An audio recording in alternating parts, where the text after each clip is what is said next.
that they were wearing a vest marked press, but because they were wearing a vest marked press.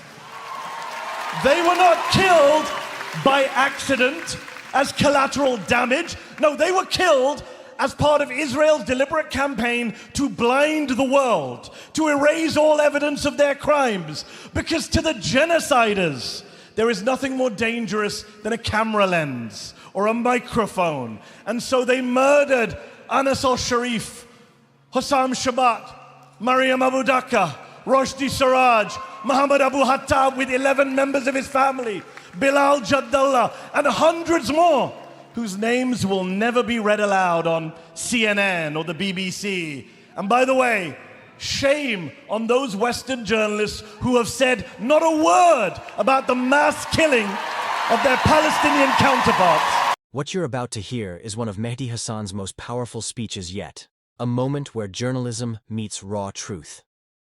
Speaking before a massive crowd in Wembley, Mehdi called out not only Israel's actions in Gaza, but also the silence and complicity of Western media. His message was simple, but piercing. You can't bomb the truth away. Before we dive into the full story, comment where you're watching from, and don't forget to like and subscribe so you don't miss the next one. Now, let's roll the clip. Ladies and gentlemen, brothers and sisters, friends, for the past 23 months, we have been lied to, manipulated, misled, gaslit, and not just by Israel, but by our own mainstream media. When it comes to the genocide in Gaza, Western journalism has spectacularly failed us. And so it infuriates me when people say Israel needs to allow journalists into Gaza. Yes, Israel does. But Western media must stop acting as if there aren't any journalists in Gaza. The bravest journalists in the world are in Gaza right now. Palestinian journalists.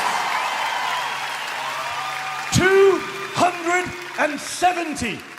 That's how many Palestinian journalists Israel has killed in Gaza. More than were killed in the First World War, the Second World War, the Korean War, the Vietnam War, the Iraq War, combined. Combined! 270 Palestinian journalists killed on the streets, in their homes, with their families. Killed not in spite of the fact that they were wearing a vest-marked press, but because they were wearing a vest-marked press. They were not killed by accident as collateral damage. No, they were killed as part of Israel's deliberate campaign to blind the world, to erase all evidence of their crimes. Because to the genociders, there is nothing more dangerous than a camera lens or a microphone. And so they murdered Anas al-Sharif, Hossam Shabbat, Mariam Abu Daqqa, Roshdi Siraj, Muhammad Abu Hattab with 11 members of his family, Bilal Jaddallah, and hundreds more whose names will never be read aloud on CNN or the BBC. And by the way, shame on those Western journalists who have said not a word about the mass killing of their Palestinian counterparts. Shame on them. As a Western journalist myself, I can tell you all this. The Palestinian journalists, they are the best of us.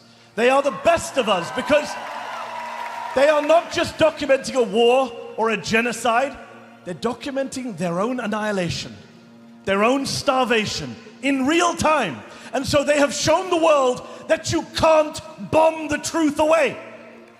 Say it with me. Say it with me. Say it together. You can't bomb the truth away. I can't hear you, Wembley. Louder. Let's do it again. You can't bomb the truth away. Every fallen journalist leaves behind their footage, their words, their examples. And so it's up to each and every one of us to carry their work forward. Let us honor their sacrifice, not with fear, but with courage, not with silence, but with our loudest voices, not with despair, but with open defiance. To the fallen journalists in Gaza, to the murdered journalists in Gaza, we say your voices are our voices. Your struggle is our struggle. And your truth will not die. And to Israel and to its allies in the media, to those who think they can censor us with violence, with threats, with smears, hear us tonight. Hear us from Wembley. You will not silence Gaza. You will not silence Palestine. You will not silence the truth.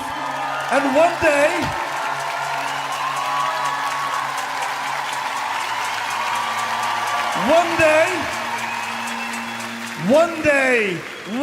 soon, Palestine will be free. No matter where you stand, Mehdi's words hit a deeper truth. That silencing journalists doesn't erase reality. It only exposes fear of it. The truth has a way of surviving every attempt to bury it. What's your take on Mehdi Hasan's message from Wembley? Let me know in the comments below. And if you found this breakdown insightful, make sure to like, subscribe, and stay tuned for more.